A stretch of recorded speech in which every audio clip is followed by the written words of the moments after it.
Talk about the emotions that last 25 seconds. Yeah, you talk about a roller coaster. I first and foremost, I give Notre Dame a lot of credit. You know, being down 2 goals with a couple minutes to play, I thought we had a good possession. That unfortunately ended with the timer on. They came back and capitalized. The face-off guy won a big face-off at the end, came down and had a lot of courage to shoot it, and put them in a position to be up by a goal. And but then I'll give our guys a lot of credit as well. You know, to fight back with 17 seconds left to win a face-off, to have enough peace of mind to win a face-off, and then to have the poise, Tommy Lacrosse to have the poise, knowing that the clock is winding down, to get a good shot, not just a shot, against the first-team All-American goalie. You know, that says a lot about him. It says a lot about our team. And you know, I told him in the huddle, there's a big difference between losing a game and failing to create an effort on the field. And no way, shape, or form did the Penn State today fall short of that. They gave everything they had today, and unfortunately, just Notre Dame was just 1 goal better in overtime.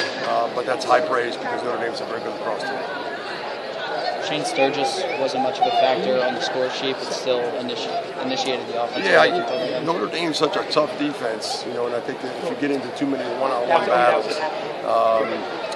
know, you're probably not going to win a lot of those. So I thought he did a good job of just distributing the ball well, not trying to get too involved or overly involved, but just enough where he didn't become you know, any less or more of a factor, but let other guys play. Last week was his time, and you know, Denver never slid to him, so I think he took advantage of it this week. They played him very well, and other guys had to step up, and they did. To score 9 goals against Notre Dame is pretty good compared to their recent history.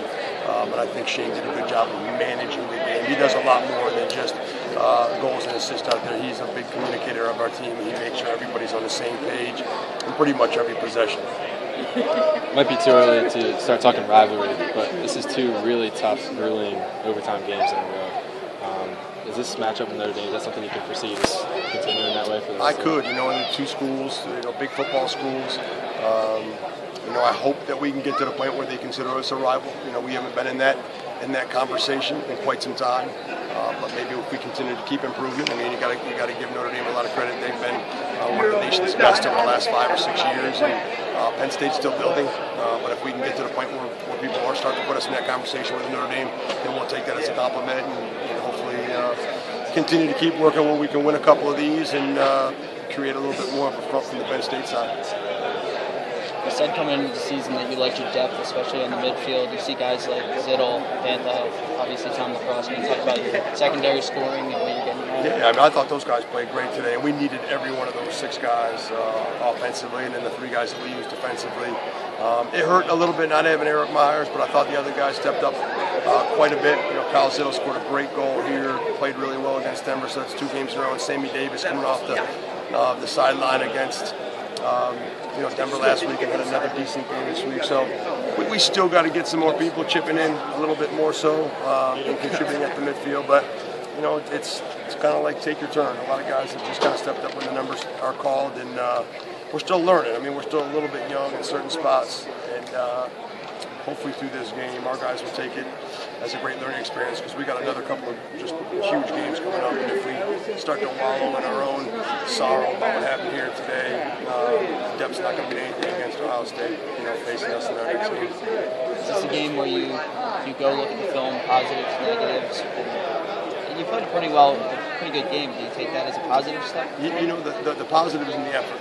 I think that goes without saying. I think 62 minutes of just all-out effort, and that's what we'll take. We'll make sure that our guys understand that they gave a great effort. It's going to be, you know, on us as coaches to make sure we recover, and then over the next couple of days after that, do a great job of just working on some of the techniques, some of the skills offensively, some of the slides defensively that maybe we missed on.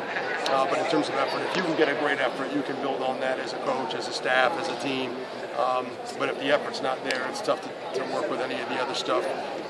You need those intangibles. So clearly we're going to try to look back at that and draw as many positives as we can from the intangibles and see what we need to work on in terms of you know, just practicing next week in preparation for a very good Ohio State team.